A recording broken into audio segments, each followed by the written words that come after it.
What, Mark? No hug? Can you hand me the microphone? No hug, you just walked away. Friend, eh? Oh, there you go. See you later. Well, hey, church, you well? Yeah. You doing good? Thank you for coming out tonight. I pray that I'll be worth the price of gas it took you to get here tonight. So hopefully I'll give you some value tonight. But I'm just really happy to be here tonight.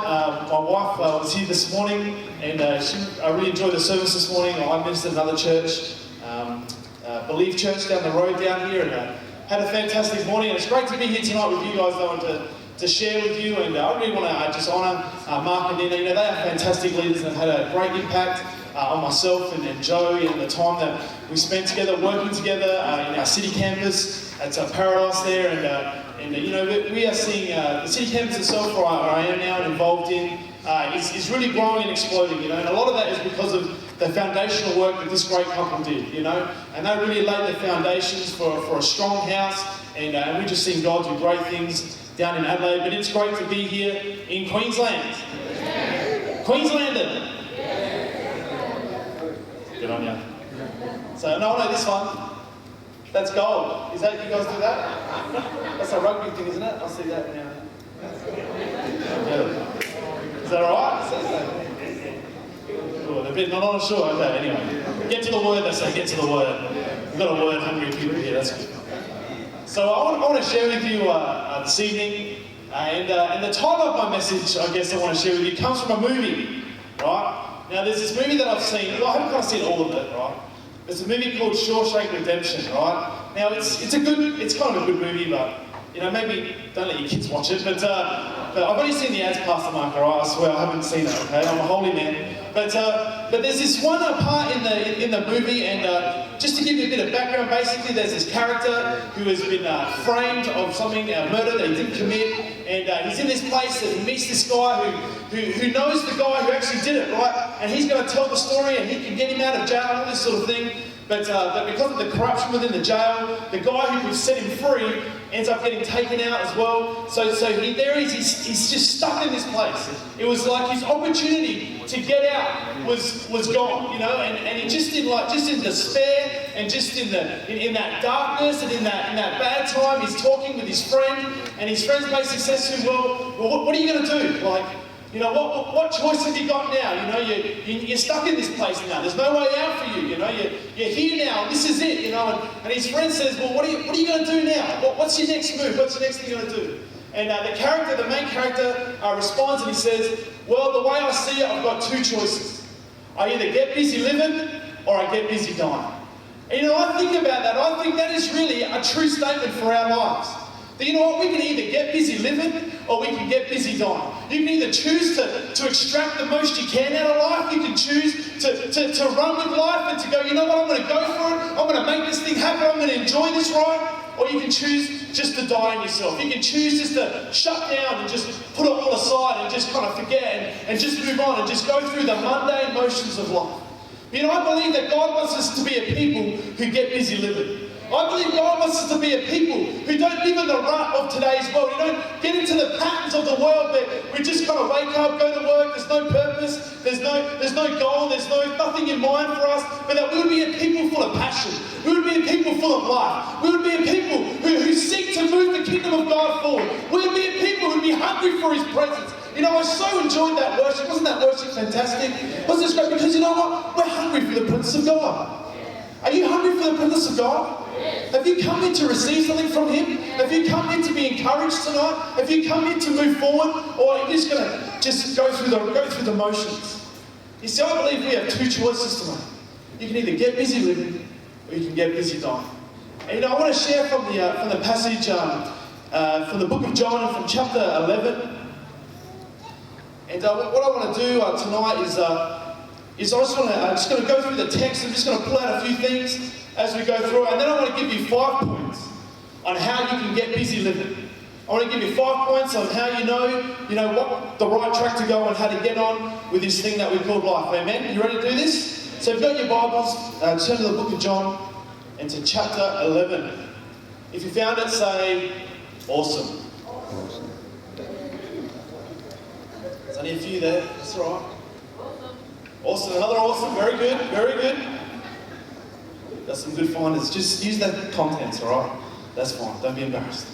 Okay, from the book of John, starting in chapter 11 from verse 1, it says, "Now a man named Lazarus was sick. He was from Bethany, the village of Mary and her sister Martha.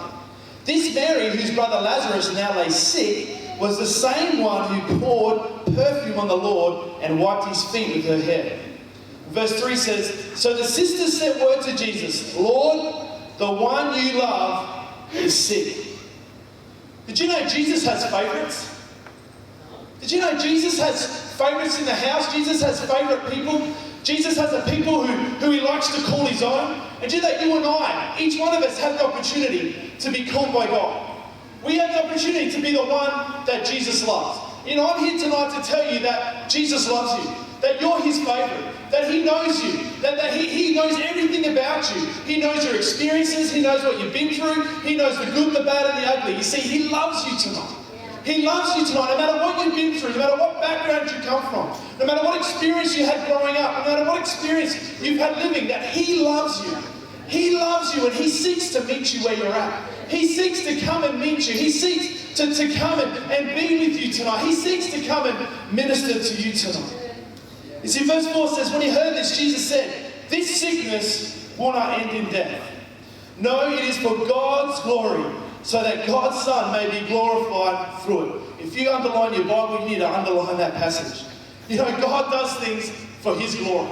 You know, God is looking for a people that he can bring his glory through. You know, if you're going through a tough time, if you're going through a bad time, you need to know tonight that it will not end in death, but that his glory will come through it. His Son will be glorified through it. That whatever experience you're having right now, whatever hard time you are in, that his glory wants to shine through it. You know, you need to know tonight that it will not end in death.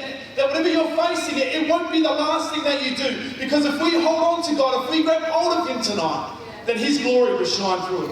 His glory will come through it. His glory will be seen through it. See, Jesus loved Martha and her sister and Lazarus. Yet when he heard Lazarus was sick, he stayed where he was 2 more days. Then he said to his disciples, "Let us go back to Judea." In verse 8 it says, "But Rabbi," they said, "a short while ago, the Jews tried to stone you, and yet you're going back there?" Jesus answered, "Are there not 12 hours of daylight? A man who walks by day will not stumble, for he sees by this world's light." You see, they're saying to him, "Jesus, why would you go back there? These people are trying to kill you. These people, they're not looking forward to seeing you, Jesus. They're gonna want to hurt you. They're gonna want to, do some bad. They want to hurt God. They want to kill you, Lord. They want to take you out. They want to just go and get you. This is not a good idea." And you know what I love about Jesus? Is that he's never intimidated by our circumstances. There are no circumstances that you face that he is intimidated by. There is nothing that you're going through that he is intimidated by. There is no experience that you have that he has not already seen before, that he has not already been through, that he has not already had experience in. He is not intimidated in the slightest. You know, even in response to this question, you see Jesus' response when they say, "Why would you go back there? Why would you do that?" He just goes, "Are there not 12 hours of daylight?" You know, his response is like, he doesn't even answer the question. Because he's just not intimidated. It just doesn't even register with him to think, because when God says something, when God's got a mission, when he's got a plan, when he's on a path to go and do something, there is nothing that will stop it. There is no powers in this world, there is no experiences that we have that can stop the power of God getting to you. Amen? Amen. And it says, after he said this, he went on to tell them, "Our friend Lazarus has fallen asleep, but I am going there to wake him up." His disciples replied, "Lord, if he sleeps, he will get better." Jesus had been speaking of his death, but his disciples thought he meant natural sleep. So he told them plainly, "Lazarus is dead, and for your sake I am glad I was not there, so that you may believe. But let us go to him." Then Thomas, called Didymus, T-Diddy, said to the rest of the disciples, "Let us go, that we may die with him." On his arrival, Jesus found that Lazarus had already been in the tomb for 4 days. Bethany was less than 2 miles from Jerusalem. And many Jews had come to Martha and Mary to comfort them at the loss of their brother. When Martha heard that Jesus was coming, she went out to meet him, but Mary stayed home. Lord, Martha said, if you had been here, my brother would not have died. But I know that even now God will give whatever you ask. Jesus said to her, your brother will rise again. Martha answered, I know he'll rise again in the resurrection of the last day. You see, if we break down this, Jesus is having this conversation here with Martha. And he's talking to her, and it's going good. He's like, she's going, God, I know you can do anything. Jesus, I know that, at your word, it can happen. At your word, this would be great. I know that you can do something. And Jesus affirms her and says, you know what? He will rise again. You know what? It will happen. I will do a miracle. Oh, yeah, God, I know. Yeah, at the resurrection down the track. You see, I can see like Jesus, Jesus is always looking for faith.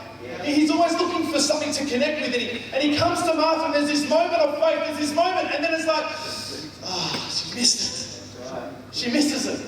She misses it and says, oh yeah, God, I know Jesus, it will happen. Let's read on. Jesus said to her, I am the resurrection and the life. He who believes in me will live, even though he dies. And whoever lives and believes in me will never die. Do you believe this? That's a Jesus tongue twister. Yes, Lord, she told him, I believe that you are the Christ, the Son of God, who has come into the world. After she said this, she went back and called her sister Mary aside. The teacher is here, and he is asking for you. When Mary heard this, she got up quickly and went to him. Now Jesus had not entered the village, but was still at the place where Martha had met him. When the Jews who had been with Mary in her house comforting her noticed how quickly she got up and went out, they followed her, supposing she was going to the tomb to mourn there. Then Mary reached the place where Jesus was and saw him. She fell at his feet and said, Lord, if you had been here, my brother would not have died. When Jesus saw her weeping, and the Jews who had come along with her also weeping, he was deeply moved in his spirit and troubled. Where have you laid him? He asked. Come and see, Lord, they replied. Jesus wept. I want you to notice these two women. Before we talked about Martha, and when Martha comes and she says, Jesus, if you'd come earlier, if you'd been here, it would have been okay. And Jesus' response to her is, he will be resurrected, it will happen. Yeah, in that day. And then he says, no, you need to understand that if you believe in me, that he will die, he won't die, but he will live and he will go on. And it will be okay. And he almost like brings a challenge to Martha. He says, you just got to believe me. Do you believe? Do you believe that I can do this thing? And yet we read in the very next couple of verses, we see Mary come to Jesus. And Mary comes and she asks the same question. She says, Lord, if you'd been here earlier, he wouldn't have died. And yet we see Jesus' response. He's filled with compassion. He's filled with love. He's moved. He breaks down. He weeps. He hugs her. I can just see Jesus just crying with her and comforting her and just sharing the sympathy and just sharing in this moment with her and these other people who are around. Two women, same question, two responses. You see, I believe that we read this and Jesus is trying to teach us something. Because you know that he is the comforter and the challenger of our faith. Jesus is the comforter and the challenger of our faith. You see, in your life, you will experience times when you go through hard times, when you go through hardship, when times are tough. You know what? You're going to feel the comfort of God. You're going to feel his love just come and surround you. His love just come and he's just going to come and like pick you up in his arms like a father does a child. He'll just come and he'll hold you close and he'll share with you and he'll cry with you and he'll comfort you and he'll spend that time with you. You know what? There's also times in our lives when we go through hard times, when we face challenges. Do you know what his response, when we go through those dark times, when we go through those, you know what, sometimes Jesus challenges us. Sometimes he comes to us and says, you know what, you just got to believe me. You know what, you just need to hang in there. You know what, you just need to understand that I'm here and that whatever I say will happen. You just got to believe me. You just got to have faith. You see, Jesus is the comforter and the challenger of our faith. That whatever circumstance you're facing, well, whatever you're going through, don't misinterpret what Jesus is doing. You know, sometimes we want comfort when Jesus is saying, you know what? You got to go again. You know what? You got to keep praying. You know what? You got to keep believing. You know what? I haven't given up, and neither should you. We need to keep going. We need to keep pushing through. We just got to keep going for it. And you know what? There's times when Jesus comes to us, and we're wanting to go, and we're just like, we're emotional, we're raging, or whatever it is. And he comes and he wants to comfort us. He comes and he's like, just wait, just settle, just let me touch you. Let me minister to you. Let me help you through this. Let me understand it. Let me talk with you. Let me take the time with you. See, Jesus is the challenger and the comforter of our faith. Verse 36, then Jesus said to them, the Jews said to him, see how he loved him. But some of them said, could he not have opened the eyes of the blind man, have kept this man from dying? Jesus, once more deeply moved, came to the tomb. It was a cave with a stone laid across the entrance. He said, take the stone away. But Lord, said Martha, by this time there is a bad odour, for he has been there for 4 days. Then Jesus said, did I not tell you that if you believed, you would see the glory of God? You know, sometimes we need to expose ourselves to God. Sometimes we need to expose our hearts to Him.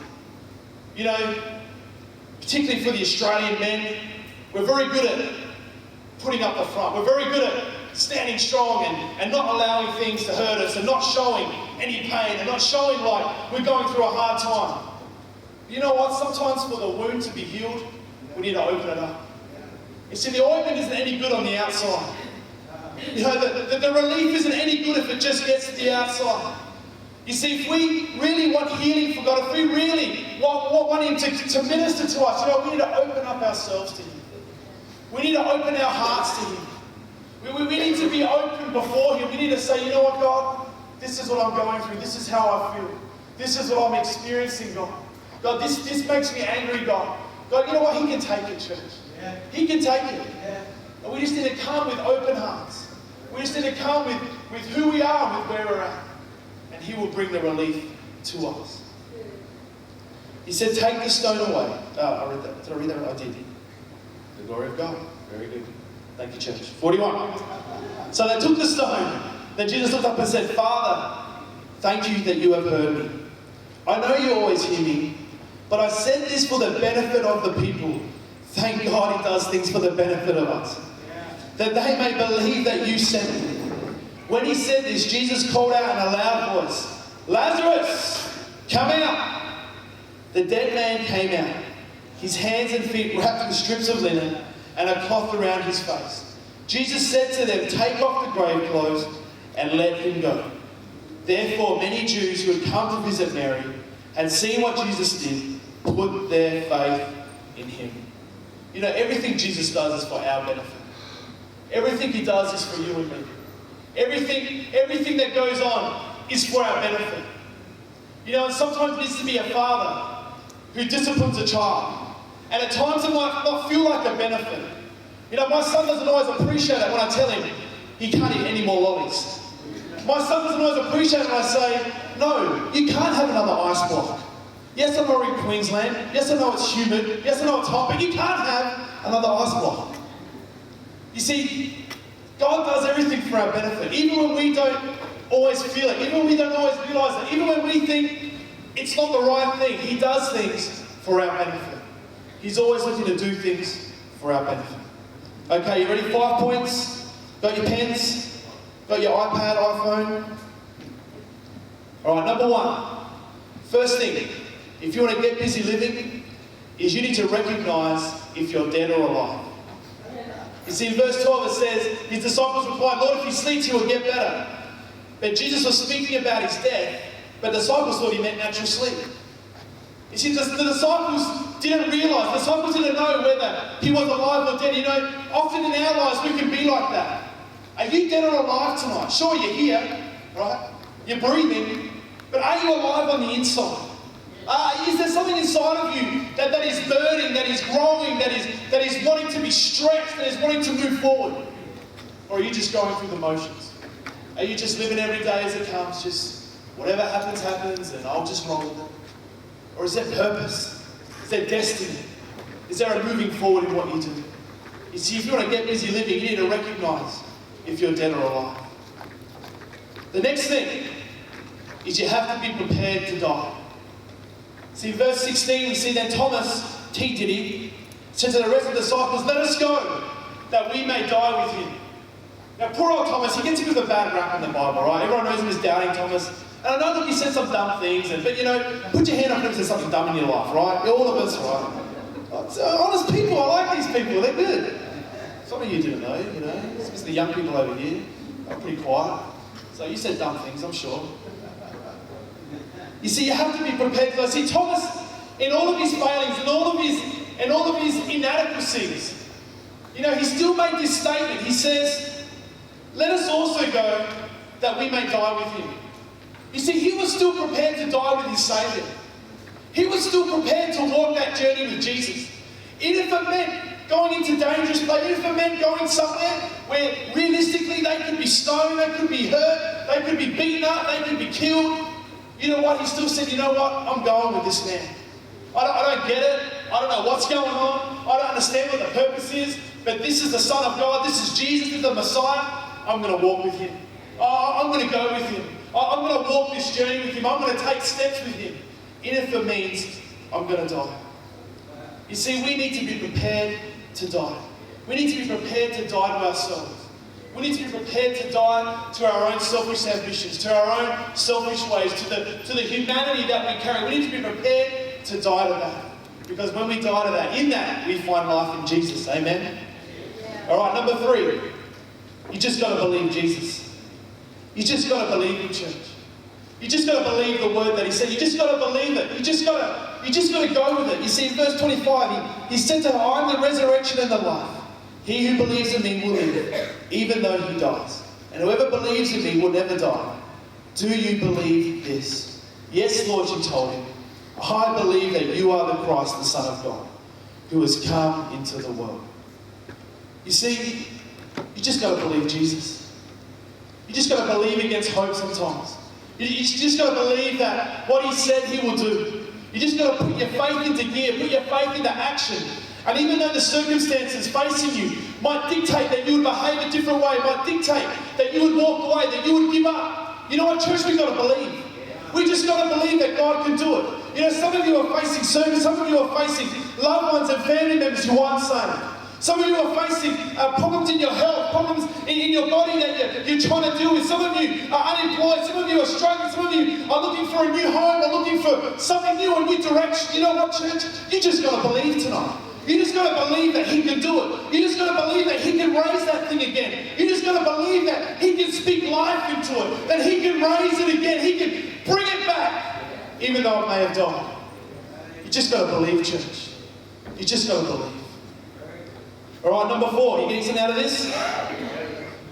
Get away from those who bring you down. If you want to get busy living, you've got to get away from those who bring you down. Verse 36 says, the Jews said to him, see how he loved him. Oh, that's great. But verse 37, but some of them said, could not he who opened the eyes of the blind man have kept this man from dying? You know what? There'll always be people who will seek to bring you down. There will always be people who will always, for whatever reason, for any of their own insecurities, would seek to hold you back. Would seek to go, hey, whoa, don't get too ahead of yourself, you know. Yeah, God's good, he can do good things, but hey, you know, healing, come on, you know, that doesn't happen much, does it? You know, there'll always be people who would seek to hold you back, who would seek to keep you in your place. And you know what, you need to get away from people like that. You need to get away from, because you know what they are? They are a wet blanket on your faith. They are just a wet blanket on what the gifts of God, on the things that he has placed within you. They are nothing more than just stopping you from believing, stopping you from moving forward. And you know what, church? We need to remove ourselves from people like that. We need to remove ourselves from these people and have a heart of faith that goes, you know what? That's cool for you, but I'm believing for better from God. That may be your experience, but I'm believing that my God is greater. That may be what you say, that might be your advice and what you think, but I believe in a God who can resurrect life. I believe in a God who can do miracles. I believe in a God who can bring breakthrough. I believe in a God who can do amazing things in our lives. We need to get away from people who bring us down. All right, last one. Maybe the Twinkle Toes, the keyboard person. Twinkle Toes, does she play with her feet? That'd be good. That'd be interesting. You never tried? You should try. Number 5. To get busy living, you need to respond.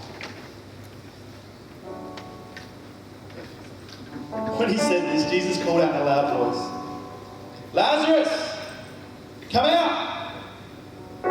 The dead man came out. His hands and feet were wrapped with strips of linen and the cloth around his face. Jesus said to them, "Take off the grave clothes and let him go." You see, the dead man responded to the word of God. The dead man responded. The dead man got up. What was dead became alive at the word of Jesus. You know what? We need to respond to God. We need to be a people who respond to Him. You know, we should never grow comfortable in church. We should never go comfortable in praise and worship. We should never go comfortable in opportunities for ministry and opportunities to receive. Because you know what, church? Jesus is looking for someone. Even if you're dead, if you would respond to Him, then He will come to you. If you would respond to Him, then He will do the miracle. You see, Jesus is always calling out to us. Jesus is always calling out your name. Jesus is always seeking you. Jesus is always looking for you. Jesus is always desiring to do something in your life, but we have to respond. We have to respond to Him. We have to respond to His word. That when we feel that call in our heart, when we feel that drawing and that leading, we need to be in a people of obedience. People who will respond. People who will get up even though we might still have some grave clothes on. Even though we might still have some imperfections. Even though there might still be some things about us that aren't quite perfect. That aren't quite right. That aren't quite, exactly what we think they should be. We need to respond to Him. We need to respond to His word. We need to respond to what He's saying. You see, God wants to use you. God wants to use you in this world. You see, you are God's plan A, B, and C. Right? He has no other plan. He's got no other... If you don't work out, He's not got something else in mind. He wants you to respond. God wants to use you. God has destined you to change lives. God has destined you to be used by Him. God has destined you to bring about His name, to glorify His name, to see Him glorified in your life. He wants to use you. He wants to use you tonight. He wants to use you to touch the lives of men, to minister to the lives of people around you. He wants to partner with you. But we need to be obedient. We need to be obedient to Him. We need to have an obedience that is such that we would remove the grave clothes. We would take them off. We would put these things to a side. And we would get busy living. See, God wants to get busy living. He wants you to get busy living. He wants you to extract everything out of this life that He has given you. He wants you to get the most out of every day. He wants you to get the most out of every Sunday. Every opportunity you come into the house of God. He wants you to draw something out of it, to get something from it. But we need to be a people that are responsive to Him. We need to respond to Him. And you know what, tonight I just want to ask everyone just to bow your head and close your eyes, because I want to give opportunity for people tonight to respond. Because you might be here tonight And maybe as I've been sharing, talking about Jesus, you're sitting there, you're wondering, well, who is Jesus? Or I kind of know a little bit about him, but I don't really know him. I don't really have a relationship with him. And if that's you tonight, if you're in this place, and either you don't know him, you've never accepted him as your Lord and Saviour, or maybe you once knew him. Maybe you once had a relationship with God, but just life and stuff is just, you feel like it's just drawing you away, it's just taking you away. Well, I want to give you an opportunity tonight to respond to him. Not to respond to me, not to respond to this platform or this band, but to respond to Jesus. To respond to him, that as he is calling your name tonight, as he is calling you out tonight personally, that you would respond to him. So if that's you tonight, if you don't know Jesus, or you once knew Jesus, but you just feel like you've just been drawn away from him, then I want to pray for you. I want to say a simple prayer with you that you would accept him into your life. But what I'd ask you to do is just to raise your hand. Just to raise your hand. Just so I want to acknowledge who you are personally tonight. I want to know that tonight has been set up for you. That tonight is all about you. We are here for you tonight. I just want you just to raise your hand so I can just see you and pray for you personally. Is there anyone here tonight? You don't know Jesus, or you once knew him, but your relationship with him has gone cold. Just simply raise your hand. Is anyone here tonight? I just want to give opportunity. I'm not going to prolong it. But if there is someone here, I want to take that time to pray for you tonight. Is there anyone here? So I'll look around one last time. Very good. That's awesome. You can look up. You know, I want to give opportunity for people to come forward tonight. And I want to pray. I want you to respond tonight. I want to just open up this altar just as the band leads us in worship. That's right, Pastor Mark. And I just want you to respond. I just want you to take a step of faith tonight. That if, as I've been sharing, there's been something that has challenged your spirit, something that has connected with your spirit, that I want to ask you tonight just to simply respond. Just to simply just come forward and just say, God, I respond to you. I respond to you this evening, God. God, I want to be someone who wants to get busy living. I don't want to just go through life just one day after the other, then look back wondering where the years went. But I want to be someone who lives in vibrant relationship with you. I want to be someone who can come in and raise things from the dead. I want to be someone who is active in partnering in my faith with you. I want to invite you forward tonight. And I want to ask you to respond to him tonight. To respond to the message. Respond to the hand of God upon you. The band's released to worship, and I just want you to come forward. It'll take a long time, but if you would like to do that, if you would like prayer tonight, if you want me to pray for you, then please come forward so we can do that tonight. Amen. Come on.